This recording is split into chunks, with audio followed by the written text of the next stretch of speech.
안녕하세요. 저는 40대 초반의 지방 사는 여자입니다. 보통이라는 수식어로 가득한 제 삶에 갑자기 이런 일이 생길 줄은 몰라서 이렇게 글을 쓰게 됐어요. 인생의 반쯤은 살아오니 옳고 그름이라는 게 눈에 보이는 것만은 아니고 그 안에 숨겨진 사연들은 더 많다는 걸 알게 되더라고요. 제가 시댁 시부와 시동생과 인연을 끊게 된 것도 남들이 보면 충분히 흉볼 수 있는 거라고 생각하고 있고요. 하지만 저는 아무리 생각해도 제가 그렇게 나쁘게 했다고는 생각하지 않아요.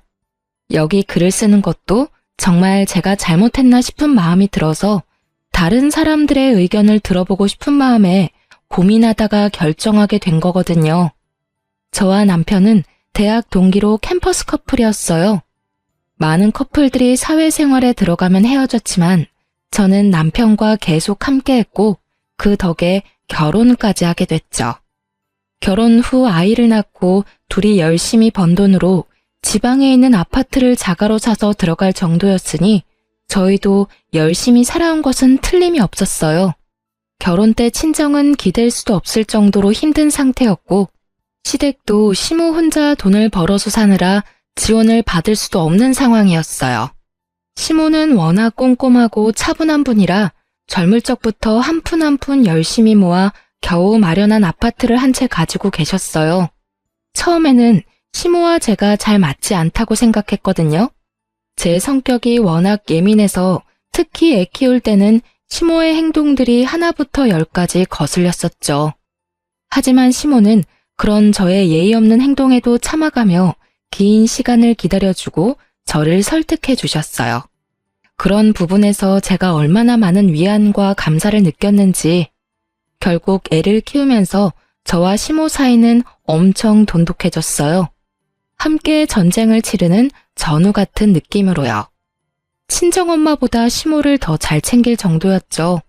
시모가 이 정도니 고부 갈등은 없겠다 싶으시죠? 그런데 그렇지만도 않더라고요. 나머지 시부와 시동생이 참으로 골칫덩어리들이었어요. 시부는 쓸데없이 가부장적인 분이시라 저와 시모를 여자라는 이유로 무시하고 막 부려먹기 일쑤였어요. 돈 한 푼 벌어다 주지도 않고 시모가 벌어온 돈으로 생활하는 주제에 말이죠. 게다가 시동생은 생긴 것만 번지르르 하지 실속 없고 허풍도 심하고 겉멋이 많이 들어 누가 봐도 겉만 그럴싸한 남자였죠. 아니 그냥 이 정도라면 차라리 밉지는 않을 텐데 시동생은 매번 시모가 벌어오는 돈 족족 손이나 벌리는 참으로 쓸모없는 사람이었어요. 이 상황을 아는 저와 남편은 어찌 보면 필연적으로 시모를 고생시키는 두 사람에 대해 안 좋은 감정을 지닐 수밖에 없었죠. 솔직히 시모가 없었다면 시댁에 들릴 필요도 없었을 거예요. 제가 시부와 시동생에게 철저하게 실망하게 된 건 남편과 결혼한 지 8년이 넘어갈 때쯤이었어요. 그 해에는 남편과는 나이 차이가 많이 나는 시동생이 결혼을 이야기를 꺼냈죠. 시동생은 당시 번듯한 직업이 없었고 근무한 횟수가 꽤 되는데도 돈 한 푼 없이 결혼을 하게 된 상황이었어요. 솔직히 결혼이라는 걸 해보신 분들은 다들 아시겠지만 하나부터 열까지 다 돈이잖아요. 저는 친정이 그리 잘 살지 못해서 그렇게 할 엄두도 못 냈지만 남편은 워낙 태생이 단단한 사람이거든요. 그런 사람 있잖아요. 주머니에 돈 들어가면 잘 안 나오는 사람. 그렇다고 구두쇠는 아니고 정말로 필요할 때는 돈을 쓰는 그런 사람이었어요. 당시 친정아버지가 아프셔서 집안이 휘청했는데 그때 도와준 게 남편이었어요. 그리고 결혼식은 간소하게 하자고 했었고 저는 너무나도 고마운 마음으로 그렇게 하기로 했었죠. 어쨌든 이런 남편과는 전혀 다른 게 시동생이었거든요. 헐렁하고 경제관념도 그닥 없는 데다가 보여주기식 소비를 무척 좋아하는 사람이었거든요. 그런 사람이 결혼을 하겠다고 하니 처음에는 저와 남편이 말렸어요. 나이가 많은 것도 아닌데 왜 빨리 결혼할 거냐고요. 그런데 상대방 여자 쪽이 이미 임신을 한 상태라 마냥 기다리라고 할 수도 없는 노릇이었어요. 결국 시동생의 결혼 비용은 결국 시모의 통장에서 모두 다 나가게 되었어요. 전세 비용 보태달라는 게 5천만 원에 결혼식에 필요한 대부분의 돈을 시모에게서 마련했어요. 거기에다 더 열받는 건 시동생 와이프 될 사람이었어요. 서로 주고받기 없기로 하자고 이미 이야기가 끝났는데도 비싼 명품백과 다이아 반지 귀걸이 세트를 가지고 싶다고 시모에게 직접적으로 말했다고 하더라고요. 결국 그 돈까지 마련하느라 시모는 여기저기 일을 많이 다녔어요. 방판에 식당 일에 시간 날 때는 배달 일까지 진짜 온갖 일을 다 하셨거든요. 자식이 웬수라고 결국 참다 못한 저는 총대를 메고 시동생을 불렀죠. 도련님, 결혼하는 건 어쩔 수 없는데요. 좀 약소하게 치를 생각은 없어요? 저러다 어머님 힘들어서 쓰러지면 어쩌려고 그래요. 형수가 뭔데 우리 집 일에 나서요. 우리 엄마고 엄마가 자식 결혼할 때 돈 대주는 건 당연한 거 아니에요? 그 정도도 못 해주면 그게 부모냐고요. 자식 결혼할 때 왜 돈 대주는 게 당연해요? 형은 결혼할 때 어머님한테 돈 한 푼 빌린 적 없거든요. 그리고 도련님 눈에는 제가 남처럼 보여요? 당연하죠. 형이랑 결혼했다고 제 누나가 되는 건 아니잖아요. 솔직히 가족처럼 굴면서 이렇게 선 넘는 것도 진짜 불쾌하거든요. 나 참 자기가 뭐라도 되는 것 마냥 나서기는 왜 나서? 형수가 나한테 돈 줄 거 아니면 신경 쓰지 마세요. 이야기를 듣는데 뒷골이 팽팽하게 당기더라고요. 살다 이런 싸가지 없는 놈은 처음 봤거든요.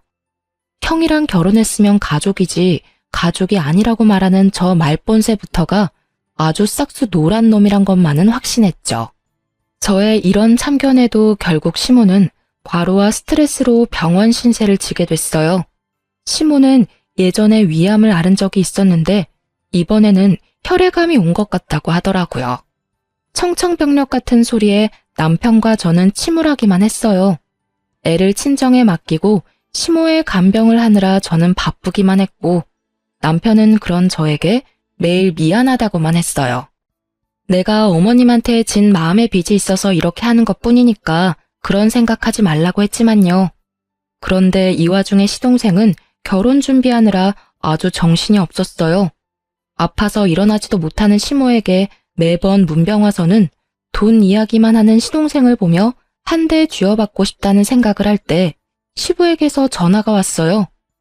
넌 시어머니가 없으면 네가 와서 시아버지 밥상 차려줄 생각을 해야지. 어디서 뭘 하고 있는 거야? 배고프니까 당장 들어와서 밥 차려라. 소리를 들어보니 술 한 잔 걸쳤더라고요. 저는 시부에 대한 마음이 별로 좋질 않았어요. 시모가 예전부터 일도 하지 않고 집에서 밥만 축내는 시부를 견디기 힘들어했다는 걸 알고 있었거든요. 제 눈에는 시부도 시모가 병에 걸린 원인균처럼 보였죠. 저는 시모 간병 때문에 바쁘고 갈 생각도 없으니 시부 집 근처에 있는 도시락 가게에 전화해서 도시락을 시켰어요. 그것도 제 나름의 성의였다고 생각하거든요. 못 본 척 안 한 것도 용하다고 생각하는데 시부가 전화가 왔더라고요. 너 이딴 걸 지금 밥이라고 시켰어? 이런 맛없고 성의 없는 음식을 누가 먹어? 당장 와서 밥 차려. 네가 시모가 없으니까 시아버지 머리 꼭대기까지 올라오려고 지랄 떨지. 어디 한판 해볼래? 형수, 저도 집에 있는데 와서 저랑 여자친구 밥도 좀 차려주세요. 우리 밥도 못 먹고 배고프거든요. 우리 애도 오늘 뱃속에서 배 굶고 있을 텐데. 시부 옆에서 시동생까지 이딴 소리 짓거리니 저는 열이 받아서 알겠다고 전화를 끊고 김밥 3줄을 시켜줬어요. 안 시켜준 건 아니니 알아서들 배는 채우겠죠. 김밥 도착하고 전화가 또 오더군요. 전화를 받았더니 이번에는 시동생의 역정내는 소리가 들렸어요. 그런데 이번에는 저도 가만히 안 있었어요. 형수, 지금 사람이 몇 명인데 꼴랑 김밥 3줄이에요? 그리고 임신한 사람 있는 거 뻔히 알면서 이런 음식 해주면 기분이 좋아요? 상식이 없는 거야, 정신이 없는 거야? 뭐? 상식? 너 그리고 왜 나한테 반말이야, 이 미친 도련님아. 내가 분명 지금 정신이 없다고 말했지? 도련님이 저번에 나한테 저는 가족이 아니라면서. 그런데 밥은 왜 저한테 얻어먹으려고 지랄인데? 그리고 가족 중에 멀쩡하게 돈 잘 벌고 있는 남편 제외하고는 아무도 어머님 간병을 안 해서 아무 관계도 없는 내가 대신해서 간병 중이잖아. 그러면 도련님이 나한테 간병비 갖다 바쳐도 모자란 거지. 어딜 밥을 내놓으라 명령질이야? 아니요. 그럼 며느리가 돼서 시어머니 간병도 안 하려고 했어요? 그건 당연한 거지. 돈을 주고 말고 할 것도 없이. 아니, 뭐 엄마가 나 때문에 병 걸린 것도 아니고 왜 갑자기 화살을 나한테 돌려요? 그럼 옆에 있는 분한테 간병하라고 하시면 되잖아. 곧 며느리 될 건데. 다이아 반지 세트랑 명품 가방까지 받았으면 할 도리는 다 하고 보내드려야 맞지 않나? 그리고 도련님, 네가 지금 돈 한 푼 없이 장가 간다고 해서 어머님이 그 돈 마련하느라 과로해서 지금 암 재발한 거라고 난 생각하거든요? 도련님이 인간으로 태어났으면 어머님한테 이러면 안 되지. 그걸 왜 저한테 화내냐고요. 밥 한번 해달라고 했다고 완전 사람 쓰레기로 몰아버리네. 됐어요. 밥 해주기 싫으면 해주지 마요. 우리가 돈이 없는 것도 아니고. 결국 저의 지랄 같은 말에 시동생은 전화를 끊더군요. 그리고는 형한테 전화를 했었나 봐요. 물론 형님한테 한 번 더 혼났지만요. 병원에 온 남편이 이야기하더라고요. 미친놈이 너 어머니 간병하는 거 뻔히 알고도 집에 밥하러 오라고 했다는데 그게 정말이냐고요. 그래서 시부랑 쌍으로 그 지랄했다고 했더니 욕을 한 사발 더 해줄 걸 그랬다고 하더라고요. 그러면서 여전히 상태가 위중한 시모의 모습에 남편은 눈물만 흘렸죠. 그리고 그날 이후 한 달도 지나지 않아 시모가 돌아가셨어요. 그런데 시모 사망일에 더 빡친 일이 있었어요. 시동생이 저에게 슬쩍 오더니 말하더라고요. 형수, 엄마 재산 나누는 거에 대해서 형이랑 이야기 좀 했어요? 형 성격 뻔히, 아니, 저한테 와서 돈 이야기 묻는 거 보면 이 싹수노란 인간 말종이 사람처럼 안 보입니다. 어머니 돌아가신 지 몇 시간이나 됐다고 돈 이야기를 꺼내요. 도련님이 돈이 급한 건 알겠는데 돌아가신 어머님 등골까지 빼먹으려고 하는 그 행동이 진짜 인간이 할 수 있는 행동이에요?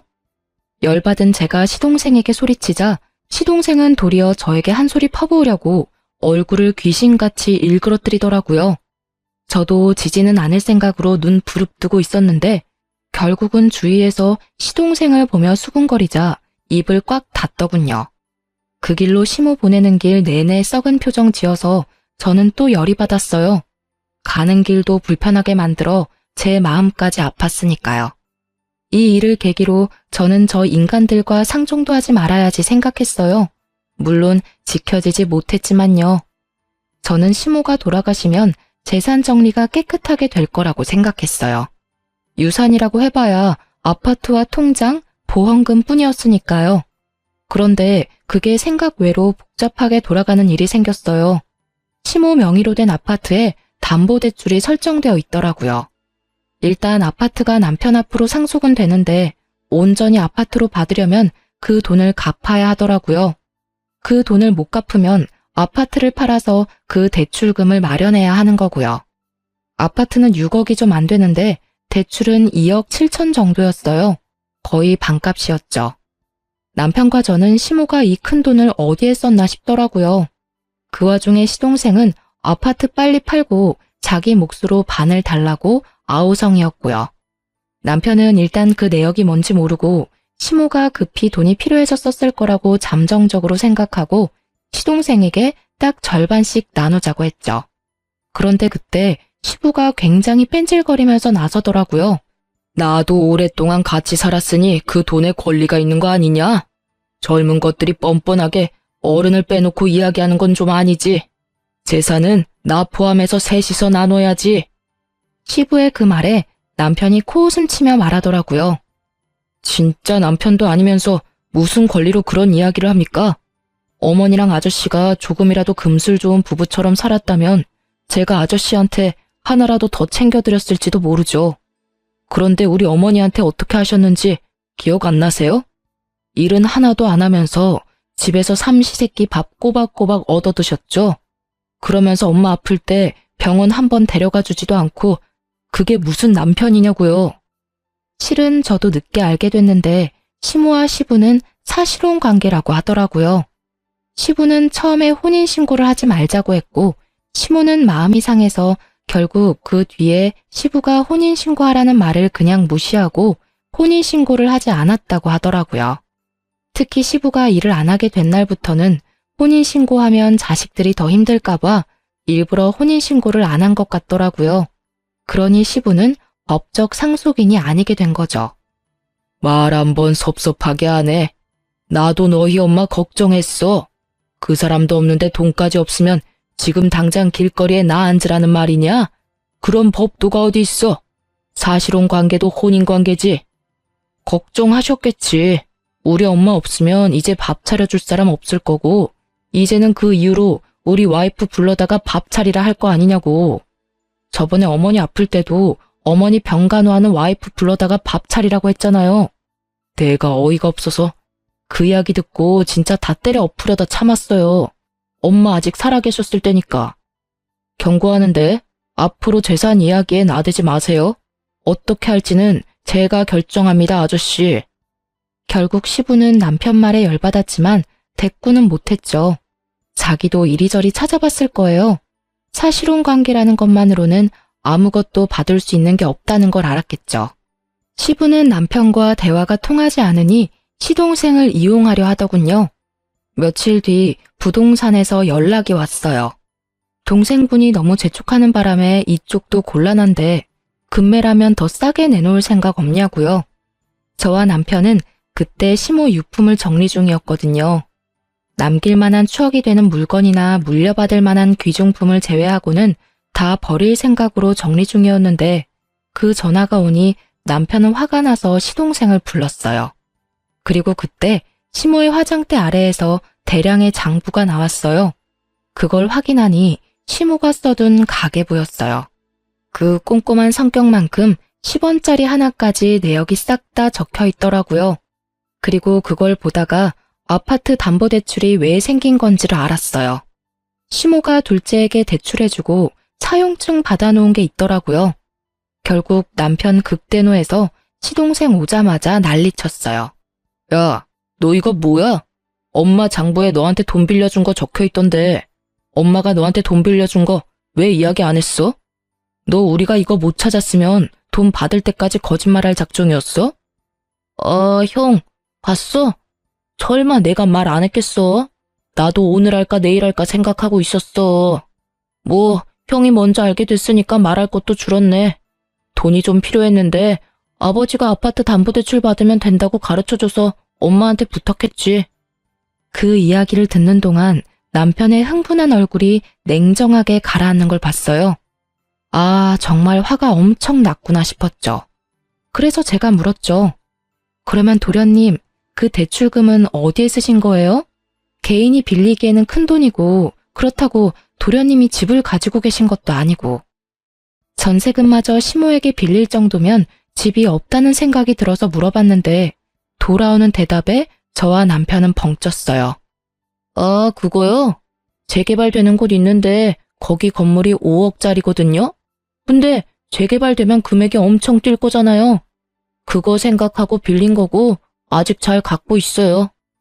5억짜리 집에 2억 7천을 빌렸으면 나머지 금액은 도련님 돈인 거네요? 그쵸. 그것도 은행에서 빌려서 지금 원금이랑 이자만 거의 200만 원 넘게 나와요. 솔직히 이번에 아파트 팔고 자동으로 갚으면 내야 할 대출금도 줄어드니까 저도 좋죠.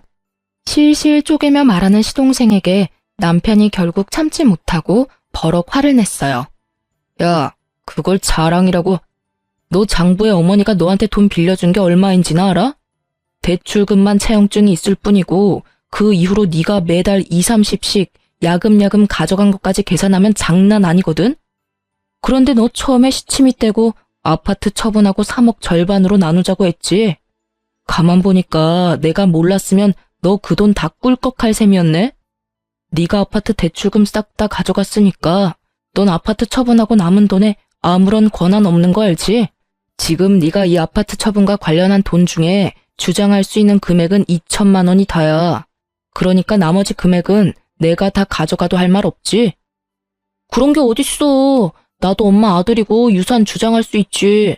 그리고 엄마가 나한테 돈 빌려줬다는 거 어차피 차용증 없으면 다 필요 없는 거 아니야? 떡하니 있는 차용증을 없는 셈 치자는 거냐? 너 미쳤지? 이거 봐. 차용증을 적어놨네. 네가 지장까지 딱 찍어서. 확인이 왜 안 되겠냐고 이 모자란 놈아. 아이고 저것도 아들이라고 큰돈 빌려주고 죽기 직전까지 일하러 다닌 어머니 생각하면 너한테 돈 한 푼도 주기 싫으니까 앞으로 내 앞에서 유산 이야기 꺼내지도 마. 내가 법적으로 정확하게 반으로 나눠서 줄 거니까. 이악 물고 말하는 남편에게 시동생도 누나를 부라리더라고요. 형이 무슨 자격으로 그딴 말하는데? 나도 엄마 아들이라고. 엄마가 나 얼마나 아꼈는지 몰라서 그래? 그래, 많이 아끼셨지. 막내라고 아주 오냐오냐 했더니 네가 이렇게 미친놈처럼 위아래도 모르고 똥인지 된장인지도 찍어 먹지 않으면 모를 놈으로 자랐지. 네가 언제부터 엄마 그렇게 생각했어? 여자 임신시켜가지고 결혼하는 주제에 엄마한테 전세금이며 예물 비며 싹 다 받아가고는 아픈 엄마 병원에 있는 동안에도 병가는 우리 와이프한테 다 맡겨놓고 여친이랑 룰루랄라 잘 놀았더라. 아, 그러고 보니 전세금도 있네? 엄마가 전세금 빌려주기로 했다면서? 2천만 원 가져가고 나머지 3천만 원은 나한테 빌릴래? 나는 엄마랑 다르게 이자 꼬박꼬박 받을 건데 괜찮으면 그렇게 하고. 예물비는 네가 알아서 마련해. 대출금도 반으로 줄 텐데 알아서 잘할 수 있겠지. 너 앞으로 돈 이야기 내 앞에서 하면 진짜 호적 파버릴 거야. 그리고 이 집 팔리면 바로 짐 뺄 수 있도록 짐 챙겨놔. 결국 저희는 시모 물건을 챙겨 집으로 돌아왔어요. 집으로 돌아오는 차 안에서 남편이 그러더군요. 슬퍼해도 모자랄 시간에 저런 것들 상대하고 있으니 지금 자기가 뭐 하는 건지 모르겠다고요. 엄마 가는 길에 자식들끼리 싸우는 모습 보이기 싫은데 진짜 생각 없이 사는 저 사람들 때문에 죽겠다고 말이죠. 결국 남편은 결정했어요. 집안의 돈 정리, 관계 정리 싹 다 깨끗하게 해버리기로요. 그렇게 시모 사후에 남편은 법적으로 아무런 문제 없도록 하나부터 10까지 정리하기 시작했어요. 시모 앞으로 된 재산은 아파트와 생명보험금이 2억 정도 있더군요. 보험금이 있다는 걸 알게 된 시동생은 또 급하게 찾아와 남편에게 말하더라고요. 엄마 생명보험금은 나한테도 받을 자격 있잖아. 반은 줘야지. 나 요새 돈 없어서 힘들다고.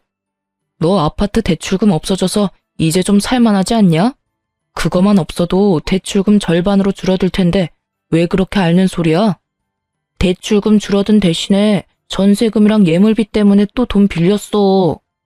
자기가 쪼들리니 계속 재촉하더라고요. 남편이 계속 재촉하니 어쩔 수 없이 보험을 확인했죠. 그런데 시모가 죽기 직전에 생명보험금 수익자를 법정 상속인에서 제 이름으로 바꿔놨더라고요.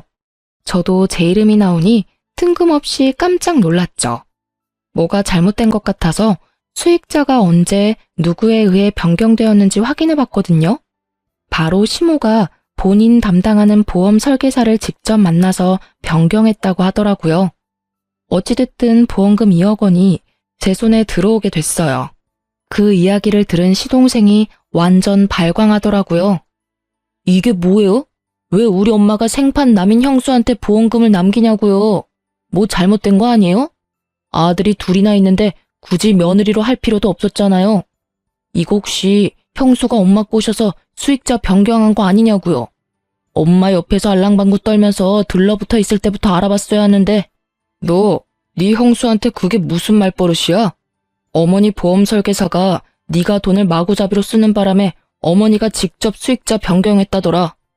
네가 그렇게 못 믿겠으면 내가 보험 설계사한테 전화해서 왜 수익자가 변경됐는지 물어보자. 남편은 바로 보험 설계사에게 전화했어요. 네, 안녕하세요. 수익자 변경한 것 때문에 제 동생이 의문점이 있다고 해서 연락드렸어요. 혹시 수익자 변경을 왜 했는지 지금 말씀 좀 해주시겠어요? 아, 네네. 돌아가시기 2달 전쯤 병원을 다녀오고 나서 저를 만나자고 하셨어요.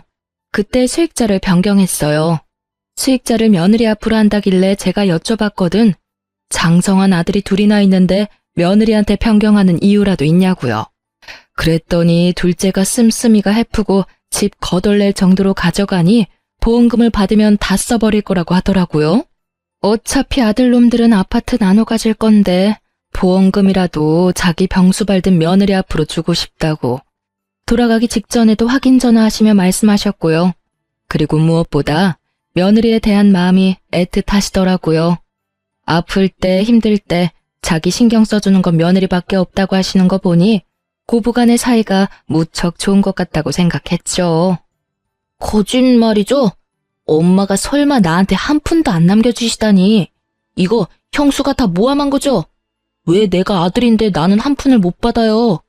이거 진짜 둘이서 짜고서 나 물 먹이려는 거 아니에요? 어쩌면 이렇게 둘이서 다 가져갈 수가 있어요. 우리가 뭘 다 가져가는데? 너 말 똑바로 해. 네가 가져가는 건 2억 9천만 원이야. 그것만 해도 크다고 생각하는데 뭐가 하나도 없냐고. 너 그 돈 묶여 있었으니까 별 생각 없지?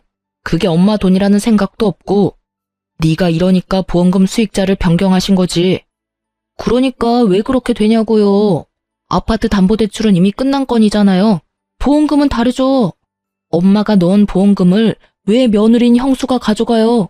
형수가 받을 거면 제 와이프도 받아야 되는 거지. 이거 명백한 차별이고 문제 있는 사항이라고요. 나 진짜 이런 식이면 고소할 거예요. 하세요. 도련님 마음대로 한번 해보시라고요.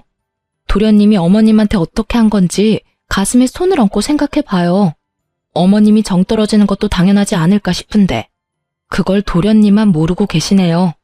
아파서 병원 들어와 있는 사람한테 결혼식 돈 모자라다고 돈 달라고 그렇게 떽떽거리며 사람 괴롭게 만들어 놓고 뭐요? 도련님 여자친구한테 보험금 주고 싶었으면 여자친구한테 엄마 병간호나 좀 해주라고 하지 그랬어요. 그랬으면 저 혼자 가져갈 일도 없었을 텐데. 아니 도련님이고 시아버님이고 어떻게 아픈 어머님을 그런 식으로 대할 수 있어요? 어머님이 식모예요? 어머님이 돈 뽑는 기계냐고요. 당신들이 그런 식으로 행동하니까 어머님이 생판 남인 며느리한테 돈 남긴 거 아니냐고요. 어깨 위에 있는 게 장식이 아니면 생각들 좀 하시라고요. 결국 제 말에 반박조차 못한 시동생은 부들부들 떨며 남편에게 기가 막힌 말하더라고요. 알았어. 형수 말 다 맞다 치고 이해하고 넘어갈게. 보험은 이미 수익자가 지정된 상태라 바꿀 수 없다고 하니 포기할게. 이렇게 됐으니 보험은 필요 없어. 그런데 엄마 돌아가셨으니까 지금은 형이 내 보호자잖아. 그러니까 내 빚보증 좀 서줘. 정신 나간 놈아. 내가 왜 네 보호자야? 네가 미성년자야? 너 일하고 돈 버는 사지 멀쩡한 성인이야. 나는 빚보증 같은 거 서줄 생각 없어. 네가 평생 엄마 등골 빼먹으면서 살아서 남한테 빨대 꽂는 게 당연한 거라고 생각하는 것 같은데 나한테까지 그런 식으로 하게 두지는 않을 거야. 너도 나이 먹을 만큼 먹었으니 너 알아서 해. 다른 사람들한테 손 벌릴 생각하지 말고. 그럼 어쩌라고. 나도 곧 죽겠는데. 형이면 형답게 좀 해달라고. 이제 곧 결혼인데 나 땡전 한 푼 없어. 엄마 유산 형이랑 형수가 다 가져가게 생겼잖아. 어이가 없네. 왜 내가 다 가져가? 너도 가져갔잖아. 아파트 담보대출 빼면 안 되지. 그리고 아파트 집값 떨어져서 제값 못 받으면 너한테 돈 더 받을 거니까 그렇게 알고 있어. 그리고 우리가 그때 생각하지는 못했는데 어머니 아파트 상속받으면서 내야 하는 상속세, 증여세 같은 거는 정확히 반 나눠서 낼 거니까 그렇게 알고 있어. 네가 가져갈 돈이 있으려나 모르겠네. 세금은 다 나눠서 내야 하니까. 세금 이야기까지 꺼내니 갑자기 시동생 입이 꽉 다물어지더라고요. 거기까지는 생각도 못한 것 같더라고요. 그저 자시 앞일에만 급급해가지고 어떻게든 시모의 유산을 가지고 가려던 것 같았는데 제대로 되지 않아 짜증을 냈어요. 솔직히 이쪽도 이쪽대로 화는 났죠. 어디 형한테 빚보증을 서달라는 말을 해요? 남편 같은 사람에게 그런 말은 인연 끊자고 하는 말과 다를 바가 없거든요. 결국 시동생에게는 따로 주어질 유산이 더는 없었어요. 그렇게 남편은 집 팔리기 전에 짐이나 싸서 신혼집으로 가라고 했죠. 신혼집이 제대로 계약이 됐는지는 모르겠지만요. 그리고 이 모든 이야기를 곁에서 보고 듣던 시부는 남편 말에 고개만 끄덕이고 있더라고요. 평소 같으면 소리를 치며 아버지 행세했을 사람이 웬일로 조용한 듯 있나 싶었더니 이미 집안의 실질적인 상속권자가 남편이라는 걸 알고 나서는 눈치를 보는 것 같더라고요. 혼인신고가 되어 있지 않은 사실혼 관계라면 집안에 상속받은 자식들이 정을 봐서라도 돈을 조금이라도 해주면 다행인 거고 안 해줘도 법적으로 문제될 건 없는 상황이었거든요. 그러면 나는 이제 어디서 살아야 하냐? 너희 집에 들어가서 사는 건 안 되겠지? 그럼 너희가 돈을 조금이라도 나눠주면 내가 집 하나 얻어서 조용히 살아도 되는데 말이다. 네 엄마랑 오래 산 것도 있고 그간의 정이 있으니 나한테도 어느 정도는 줘야 되지 않겠냐? 저번에도 말했지만 아저씨가 엄마랑 살면서 뭘 해주셨는데요? 저는 처음부터 엄마랑 아저씨 같이 사는 거 반대였어요. 그리고 아저씨가 엄마랑 같이 살자마자 일 그만뒀을 때는 진짜 엄마만 아니면 쫓아내고 싶었고요. 이야기해 보세요. 엄마랑 살면서 엄마한테 잘해준 거 하나라도 있으세요? 엄마가 해주는 따뜻한 밥 얻어먹으면서 잘 살았으니 앞으로는 알아서 돈 벌어서 사세요. 남한테 빌붙어서 살아보려는 생각은 하지 마시고요. 그래도 내가 너희 엄마랑 이렇게 길게 살았는데 아무것도 없이 나가면 사람들이 너를 얼마나 모질다고 욕하겠냐. 그런 소리는 안 듣도록 해야지. 저 그런 거 신경 안 쓰는 놈이거든요. 그래도 어머니랑 산 정을 봐서라도 제가 지분해드릴게요. 전세 하나 얻어드릴 건데 그 전세 계약자는 제 이름으로 할 거예요. 딱 거기까지만 해줄 거고 원룸으로 얻어줄 겁니다. 거기에 나오는 공과금은 다 아저씨가 내시고 저한테 연락 오는 순간 계약 해지하거나 종료시켜버릴 거니까 알아서 잘 내세요. 제 입장에서도 많이 양보한 거라고 생각한 건데 이것도 싫으시면 그냥 관두셔도 됩니다. 그 말에 시부가 괜히 궁시렁대더라고요. 아니, 그래도 사람 살 수 있을 정도로는 해줘야지. 그리고 너무 그렇게 빡빡하게 굴면. 싫으시면 지금 이야기하세요. 저는 어차피 아저씨도 사람들 눈도 신경 안 쓴다니까요. 그럼 하지 말까요? 아니야. 그것도 감사하게 받아야지. 그런데 나가는데 뭐 이삽이라도 좀 줘야지. 그 말에 남편이 열받아서 시부에게 소리치더라고요. 그 시간에 나가서 일자리나 알아보시라고요. 15년을 남한테 얻어먹고 사니까 이제는 아예 일도 하기 싫으세요? 아니면 이삽이 줄 테니까 집도 없던 일로 하실래요? 결국 시부는 깨갱하고는 남편에게 아무 말도 못하더라고요. 그렇게 가부장적으로 굴며 자기가 윗사람이라며 거들먹거리던 시부는 낙동강 오리알 신세가 되고 말았죠. 솔직히 이렇게 될 줄 알았어요. 처음부터 시모에게 잘해주었다면 남편은 분명히 시부를 극진히 대접해줬을 겁니다. 돈이 아무리 들어도 사이좋은 부부처럼 보이기만 했더라면, 술 먹고 매번 행패 부리고 시모를 식모처럼 부리지 않았더라면 최소한의 생계는 유지할 수 있도록 해줬겠죠. 본인 인생 지옥길에 들어선 줄도 모르고 시모 돌아가실 때까지 잘난 척 거들먹거리며 행패 부리던 시부는 결국 이렇게 인생 말년에 혼자 호래비 신세를 면치 못하게 됐어요. 게다가 그렇게 사이가 좋던 시동생도 시부를 못 본 척하는 바람에 시부는 더 괴로워하는 것 같더라고요. 자기가 뿌린 씨앗, 자기가 거둔 거죠. 결국 이때 이후로 남편은 일사천리로 상속과 관련한 일들, 시모의 사망과 관련된 일들을 모두 정리했어요. 그리고 시동생이며 시부 얼굴은 보고 싶지도 않다고 하며 이야기가 나올 때마다 치를 떨었죠. 그래도 어머니 생각이 많이 났는지 납골 땅은 자주 들르더라고요. 그렇게 조금씩 시모의 빈자리가 차츰차츰 메워질 때쯤 시동생이 매우 급한 일로 저희 집을 찾아왔더라고요. 남편이 정말 싫어하는 얼굴을 했지만 결국에는 집 안으로 들여 이야기라도 들어보자고 했어요. 형, 진짜로 좀 도와줘. 나 파산하기 일부 직전이야. 무슨 소리야? 너 아파트 처분해서 대출금 줄었잖아. 그게 아직 몇 달 지나지도 않았는데 뜬금없이 웬 파산인데? 들어봐. 내가 그때 2억 7천 주고 산 건물 기억하지? 내가 그거 진짜 정확한 정보로 산 건데 재개발 코앞에서 엎어졌어. 지금 그거 완전 허름하고 수익도 나지 않는 건물이라 사려는 사람조차 없어. 그 이야기를 듣는 남편의 미간이 찌푸려지더라고요. 이미 이야기 처음부터 남편의 심기를 건드리는 말들이 나왔거든요. 그럼 질질 끌 게 아니라 팔아야지. 헐값이라도 팔아야지. 본전 보고 판다는 생각을 하니까 대출 원금의 이자까지 아직 나가고 있는 거 아니야. 나도 그 생각했지. 팔려고 했는데 산다고 전화 온 사람들 전부 다 가격을 완전 후려쳐서 부르는 거야. 본전은 못 돼도 어느 정도 선이라는 게 있잖아. 근데 반값 이하로 부른다니까? 지금 그 건물에 들어간 대출 원금보다 싸게 부르면 내가 불이익이잖아. 그래서 팔지도 못해. 근데 너 그 건물 아파트 담보대출 자동으로 갚아지면서 대출금 반은 사라지지 않았어? 근데 왜 대출금 내느라 똥줄이 빠지는데? 내는 원금이 줄었으면 100만 원 정도가 세이브 될 건데? 그거? 사실은 그 옆에 있는 건물도 재개발된다고 해서 대출 땡겨서 샀거든. 정말 작은 건물인데 쓸만한 땅이야. 그것도 재개발이 될 줄 알았는데 안 됐더라고. 그래서 그것도 팔아야 하는데 그건 더 안 나가. 그 이야기를 듣는 저와 남편은 고개를 절레절레 저었어요. 이건 뭐 스스로 자기 무덤 연락에 파고 있으니 도와줄 수가 없겠더라고요. 솔직히 그 돈이 생활비로 나가서 빌린 돈이라면 갚아줄 생각도 있었어요. 살다 보면 그런 일도 있잖아요.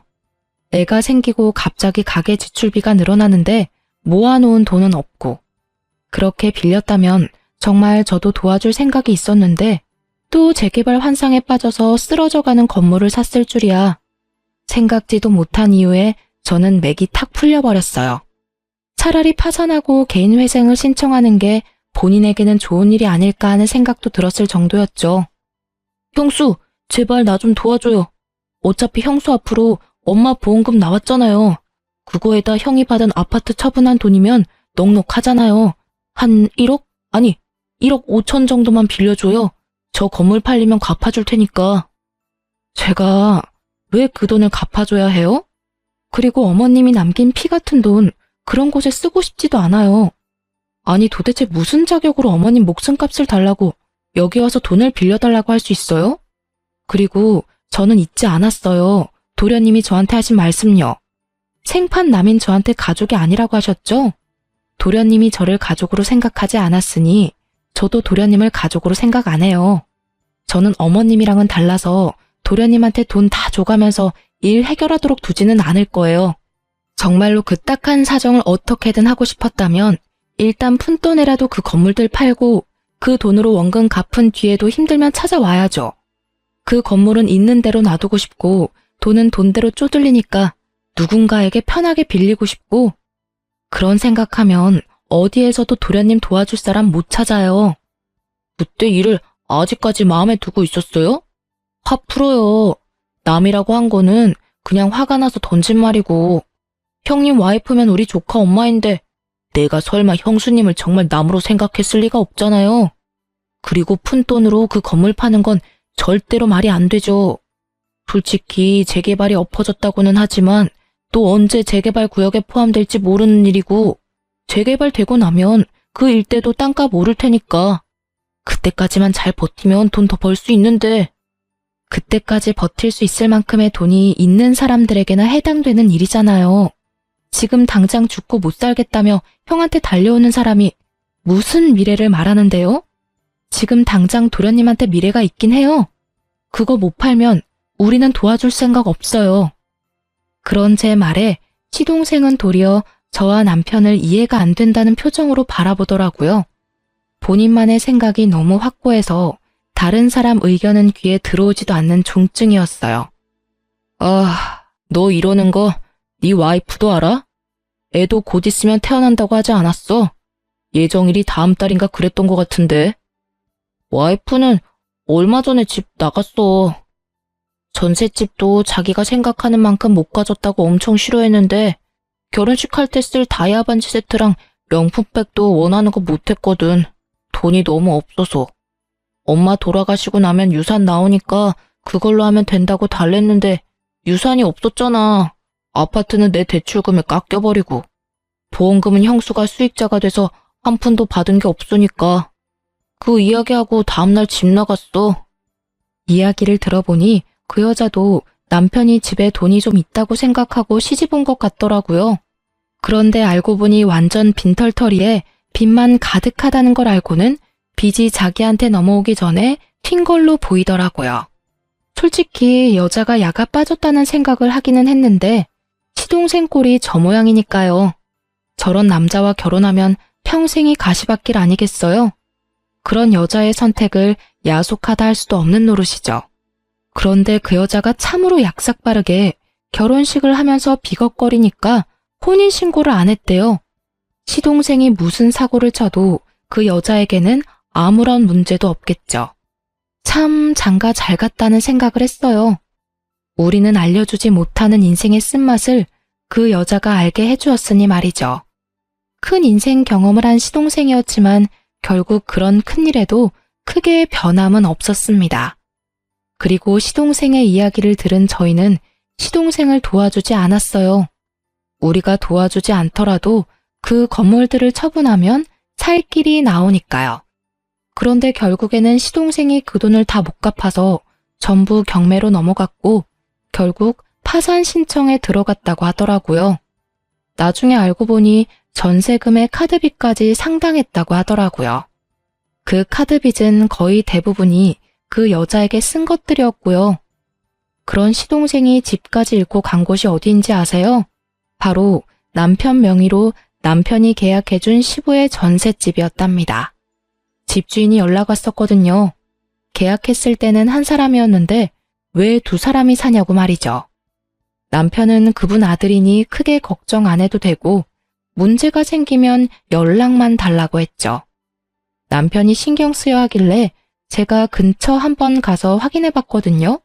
두 사람이 어떻게 지내는지. 시부는 시모 살았을 적에는 빳빳하게 다린 셔츠와 바지를 입고 동네 돌아다니며 사장 소리 들으면서 떵떵거리며 지냈거든요. 그런데 지금은 다림질은커녕 빨래도 제때 못해서 호레비 냄새나는 몰골로 동네 돌아다니며 여기저기 돈 되는 일 받아서 하고 있더라고요. 그렇게 사이좋던 시동생은 그 집에 들어가서는 시부부터 쫓아내려고 안달이 났다고 주변에서 전하더라고요. 시부 인생도 참으로 딱했어요. 시모와 남편에게 강압적으로 굴더니 결국에는 끈떨어진 뒤움박 신세가 됐잖아요. 이래서 있을 때 잘하라는 말이 생긴 것 같아요. 저와 남편, 시모에게 조금이라도 잘해줬으면 저와 남편이 두 사람을 그렇게 보내지는 않았을 거예요. 그리고 시모도 수익자를 며느리인 저로 변경할 일도 없었겠죠. 결국은 자신들의 행동에 대한 대가를 고스란히 치르게 된 걸 보니 인과응보라는 말이 저절로 생각났어요.